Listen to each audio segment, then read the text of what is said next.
Tim from Well Done Homestead. I am doing my irrigation lines today, so I figured I'd just bring you guys along to show you what I'm doing.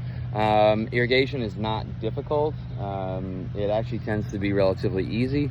You just gotta know what to do and what to get. I'm actually gonna try and reuse this headline here, and you can see there's spiders in there. That's great.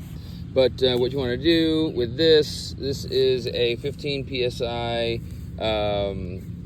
What do they call this? It's a pressure regulator, and it was a grand total of like 13 bucks or something like that. So it's not very expensive. And then this is headline here, so it's like a stiffer plastic line. And then I've got some of these valves here I'm going to be reusing. These are the valves that you're going to run your lines off of. And you can see they have, this holds on the hose, and then this is your valve it's the handle to turn the valve on and off. So you can actually set separate lines to run or not run, and you just punch a hole in it and press that into there. There's no fittings or anything like that, it just goes in. And at the end of your line, you got your cap here.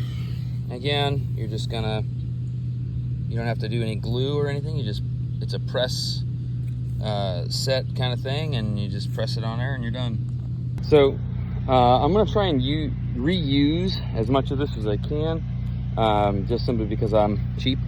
But I'm gonna show you what I normally use. So this is the roll of drip line that I got. It's a 500-foot roll. I don't remember how much I spent for it. I bought it like, I don't know, 5 years ago, 6 years ago. And as you can see, I still have some on there. Those are the old used drip lines that I've used in the past. That's an old headline from the first year we did irrigation. And you can see it's got some valves in it still. I'm gonna try and see if I can reuse some of that for the bean patch. But there's another piece of headline that I think will work for the bean patch if I can't use that one that I've already used before. But you can see in here I've got some extra valves, some T's, and this is my tool for punching holes in the headline.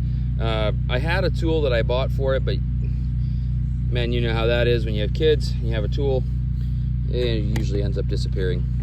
And then I've got my knife for cutting line.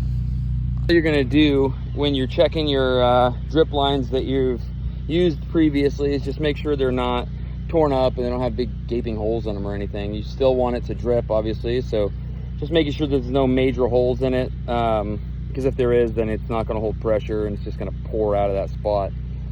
You can always pressure test them, fit them to fittings, and then turn them on and see if they've got, you know, stuff pouring out of it. In your headlines, the biggest thing, if you're going to reuse a headline, is the distance between the valves. If it's not right, then you're not going to be able to use that headline, because you're just going to end up with valves that are sitting in the middle of nowhere and not being used for anything. I will say, if you're going to reuse headlines, or if you're going to have more than one headline, you're going to need a more than one pressure regulator for the front end of the headline, so that it regulates the pressure of the water coming in into the water line. Going through these lines, and this is the reason why you want to make sure, if you're going to reuse lines, that you check them. There it is. See that? That obviously is not going to hold pressure. That's why you check your lines. Well, I finished up and I went and got a shower because I was, oh my goodness, I was smelling myself. It was bad. I'm going to show you a real quick little look here at the bean patch. All right, you can see the end of my line. I tied an overhand knot, folded it 3 times, and took a little piece of the tubing and slipped it over top of that fold. See that? And that's how I end my lines.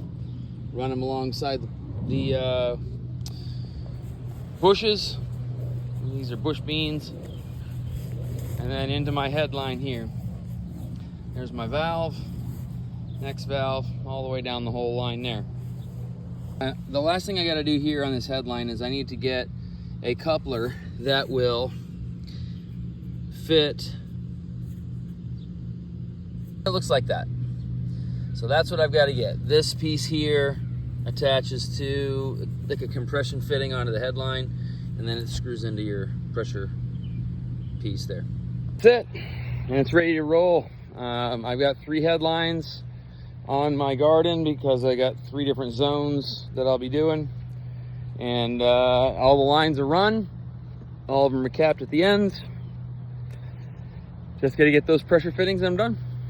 At that point then, it's just water as you need it. Stay prepared.